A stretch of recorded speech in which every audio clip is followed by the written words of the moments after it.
Welcome, travelers of lore.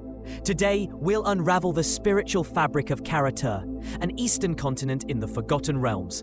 Often overshadowed by Faerûn's gods, Kara-Tur's divine order is governed by the Celestial Empire, a grand cosmic bureaucracy that mirrors its mortal empires, especially the mighty Shoulung. Let's journey through its courts, dragons, faiths, and secrets. The heart of Kara-Turan religion is the Celestial Empire, sometimes called Heaven or the Celestial Bureaucracy.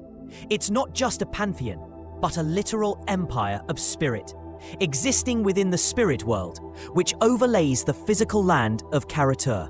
Every god, spirit, immortal, and many dragons and ancestors operate as officials in a divine government. At the pinnacle of this metaphysical monarchy sits the Celestial Emperor, also known as the Celestial One, the Master of Heaven. He sits upon the jade throne in the Celestial Palace, at the center of all heaven, ruling all things. Revered but never prayed to directly, his will shapes both heaven and the red earth, the term for Kara-Tur in celestial parlance. The Celestial Emperor's most important creation was the Path of Enlightenment, a code of behavior meant to perfect both mortals and immortals. This path is enshrined on the legendary cliffs of Tanghai, where, legend says, red lightning inscribed his teachings into sheer granite, visible to all pilgrims who make the holy journey along the Hunsei River. Heaven is vast, but it runs on bureaucracy. Just as the Shoulung Empire's mundane officials govern the land, the Celestial Bureaucracy runs heaven. At its helm, besides the Celestial Emperor himself, are the 9 immortals, celestial exemplars, each representing and teaching one of the 9 cardinal virtues. The 9 immortals are the Emperor's chief agents and advisors. Each embodies a key virtue: artistry, compassion, courage, fidelity, honor, karma, love, respect for tradition, or scholarship. Among them, I Ching presides over love and marriage, Chan Cheng over war and bravery, Chen Xiang literature and music, and so on, each guiding both spirits and mortals. These immortals are sometimes called the 9 great dragons, for they can take on mighty draconic forms. They serve as pillars upholding the world and the laws of heaven, and mortals venerate them for guidance in their respective domains. Never the Emperor himself, lest they risk the rare consequence of his thunderous wrath for hubris. Beneath the 9 immortals are the so-called lesser immortals.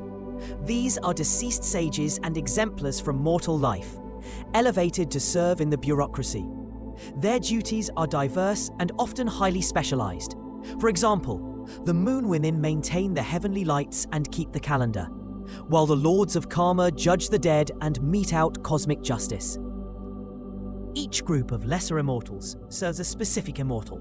For instance, spirit warriors bolster courage on the battlefield and guide fallen heroes' souls, while the Jade Ladies create hidden treasures within the earth. Their work ensures the universe runs smoothly, according to their immortal superior's design. Dragonkind are a unique aspect of the celestial bureaucracy. Most Eastern dragons, Lung, are officials of heaven, each with a precise role. Changlung oversee lakes and rivers, Lilung control earth and mountains, and Tianlung command the weather. Some enforce storms and punish the wicked, while others ensure prosperity. There's bureaucracy even among dragons. The bureaucracy is vast. Thus the term million officials is not hyperbole. These spirit creatures and dragons are tasked with every conceivable cosmic responsibility, rewarding virtue, punishing vice, managing rain and harvests, filing yearly reports to the Celestial Emperor. The annual Grand Audience is a time of judgment, reward, and cosmic reshuffling when corrupt officials are cast out. Ancestors occupy an esteemed position in Kara-Tur's faith. Worthy mortal souls, if judged well by the Lords of Karma and Yen Wang Ye, Chief Judge of the Dead, ascend to heaven as honored ancestors. There, they advise descendants, receiving worship and offerings. Each ancestor shares a secret name with a single descendant, binding their guidance across generations. Yen Wang Ye, the imposing judge of the dead, presides over the Palace of Judgment. Here, souls are judged and dispatched. Worthy ones become ancestors or even embark on the path to sagehood or immortality. The unworthy may be consigned to the underworld, wandering as restless spirits or imprisoned as cosmic penance. This is the cosmic parallel to mortal court's justice. Some souls rise through merit to become sages, a category of spiritually perfected beings, distinct from gods or immortals. Sages, either alive or posthumous, seek unity with heaven's will. They often dwell in remote hermitages, practicing self-mastery and enlightenment, and even dragons may consult these wise beings for counsel on matters mortal and immortal. And then there's Monkey, the wild card of Kara-Turan myth. Monkey began as an official of the celestial bureaucracy, but was too mischievous for its rigid order. As a demigod trickster banished to Toril, Monkey operates outside the bureaucracy, correcting its mistakes, playing epic pranks, and embodying the unpredictability needed to preserve cosmic balance outside stifling rules. This entire spiritual government governs the beliefs and practices of mortals throughout Kara-Tur. Its influence extends from Shaolong and Tulung across Koryo, Kozakura, Wa, Tabat, Malatra, and the islands beyond.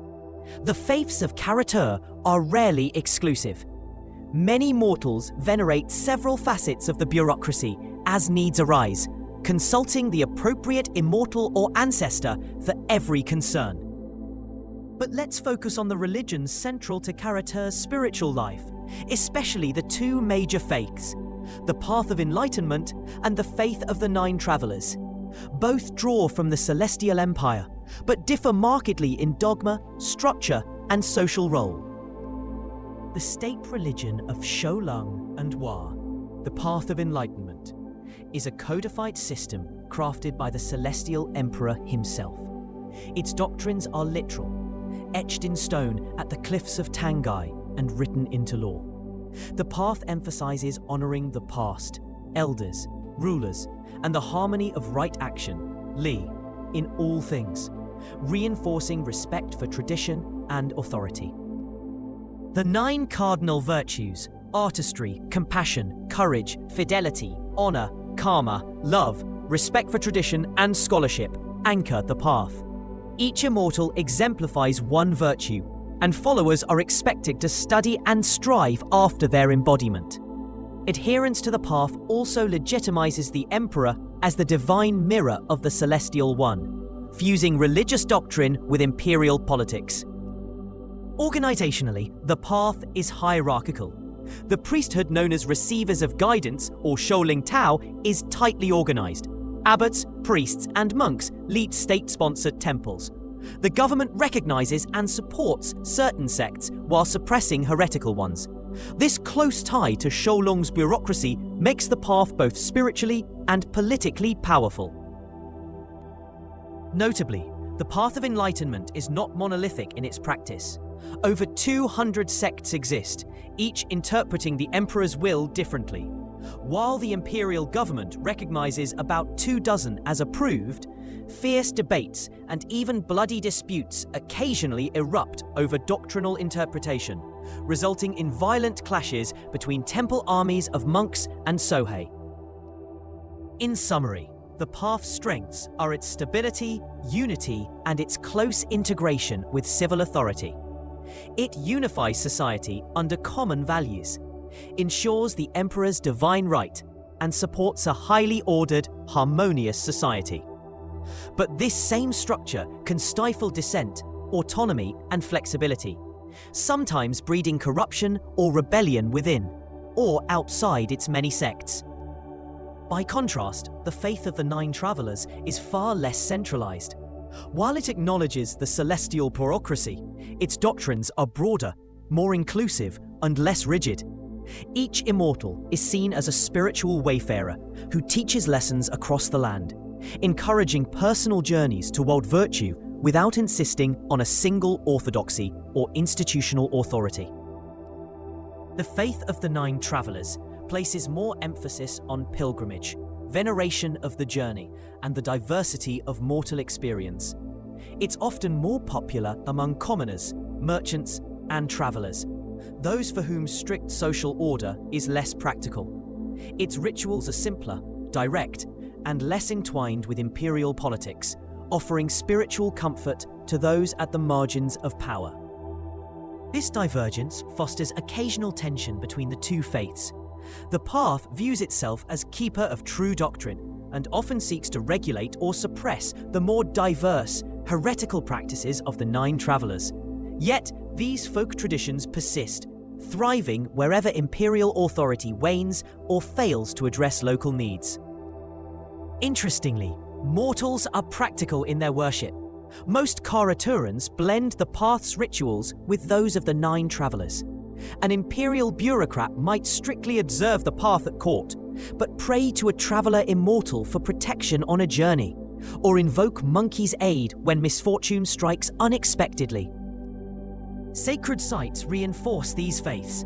The cliffs of Tunghai with divine inscriptions struck by red lightning are the holiest site of the path, visible evidence of heaven's presence. Pilgrims journey there for inspiration.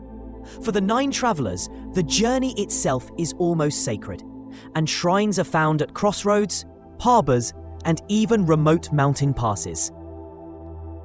Ritual calendar and the cosmological cycle also play prominent roles.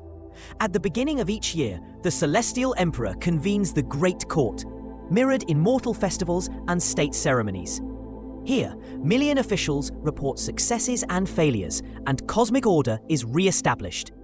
Mortals echo this with New Year rituals, ancestor offerings, and prayers for renewal. Through all these layers, Kara-Tur's faiths both reflect and reinforce the structure of heaven and earth. The interdependence of spiritual and civil order is perhaps the Celestial Empire's defining legacy. To understand Kara-Turan religion is to grasp how order, virtue, and cosmic harmony shape every aspect of life, from the halls of the Jade Throne to the humblest farmhouse. For dungeon masters and adventurers, these details are invaluable. Understanding the roles of the Nine Immortals, the function of the Million Officials, or the clash between the Path's authority and the Nine Travelers' freedom can provide compelling conflicts, spiritual dilemmas, and vibrant NPC motivations, making Kara-Tur's cosmic religion as dynamic as it is grand. And so, next time you craft a Kara-Turan adventure or create a character from this rich land, remember, the Celestial Empire is more than a setting. It's a living world of divine order, mortal striving, and the eternal balance between heaven and the red earth. The wheels of bureaucracy turn, the immortals watch, and even monkey smiles at the folly and wisdom of mortals.